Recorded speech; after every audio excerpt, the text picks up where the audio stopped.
we are going to continue with Chapter 10 of Harry Potter and the Sorcerer's Stone. Alright, 3 chasers try and score with a quaffle. The keeper guards the goalposts. The beaters keep the bludgers away from their team, Harry reeled off. Very good, said Wood.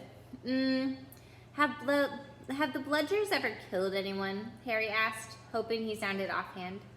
Oh, never at Hogwarts. We've had a couple broken jaws, but nothing worse than that. Now, the last member of the team is the Seeker. That's you. And you don't have to worry about the quaffle or the bludgers. Unless they crack open my head.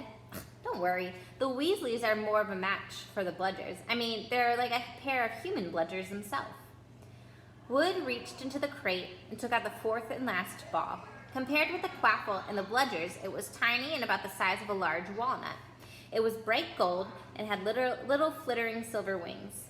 This, said Wood, is the golden snitch. It's the most important ball of all.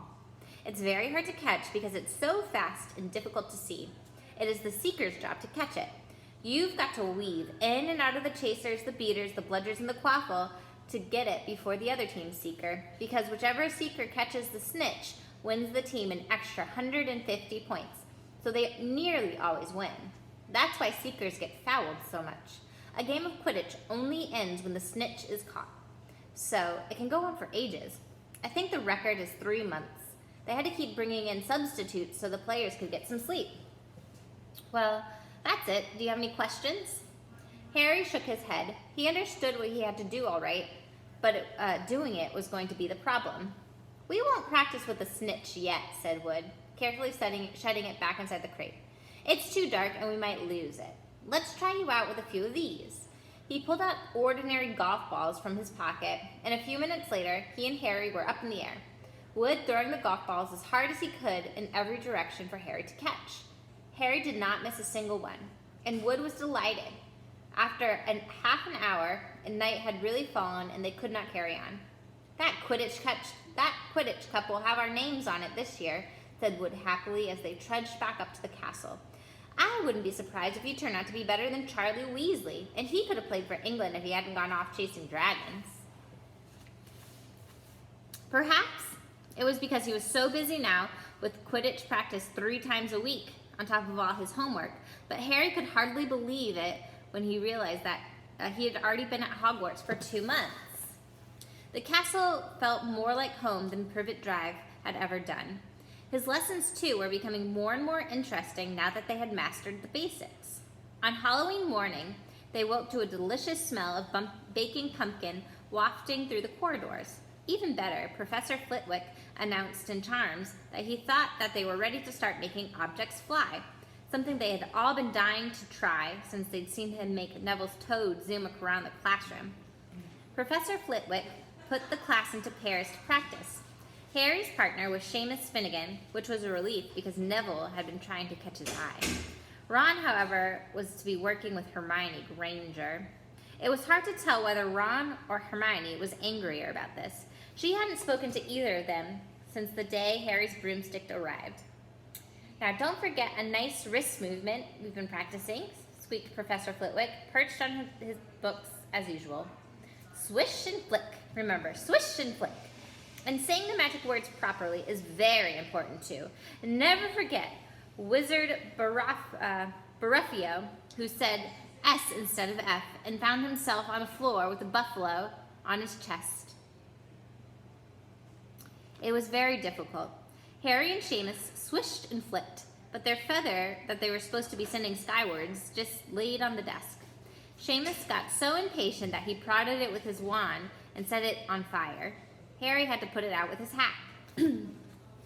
Ron at the next table wasn't having any more luck. Wingardium Leviosa, he shouted, waving his long arm like a windmill.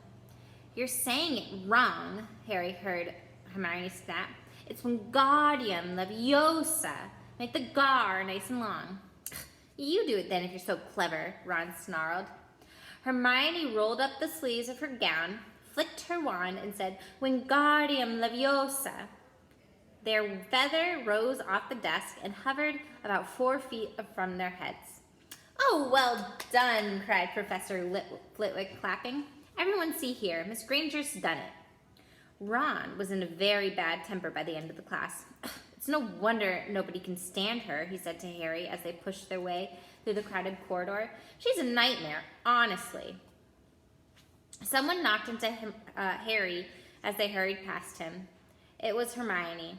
Harry caught a glimpse of her face, and it was starting to think that she was in tears. I think she heard you.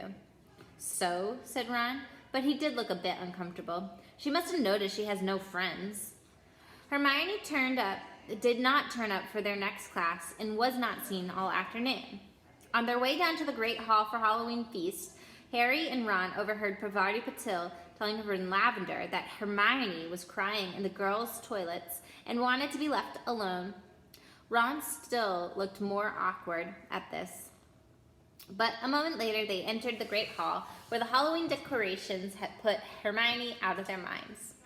1,000 live bats fluttered from the walls and the ceiling, while 1,000 more swooped over the tables in low black clouds, making the candles and the pumpkins look stuttered.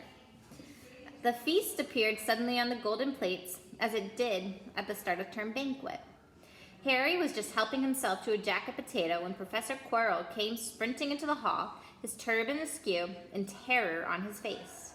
Everyone stared as he reached Professor Dumbledore's chair, slumped against the table, and gasped. Troll in the dungeons! Thought you ought to know. He then sank to the floor in a dead faint. There was uproar. It took several purple firecrackers exploding from the end of Professor Dumbledore's wand to bring silence.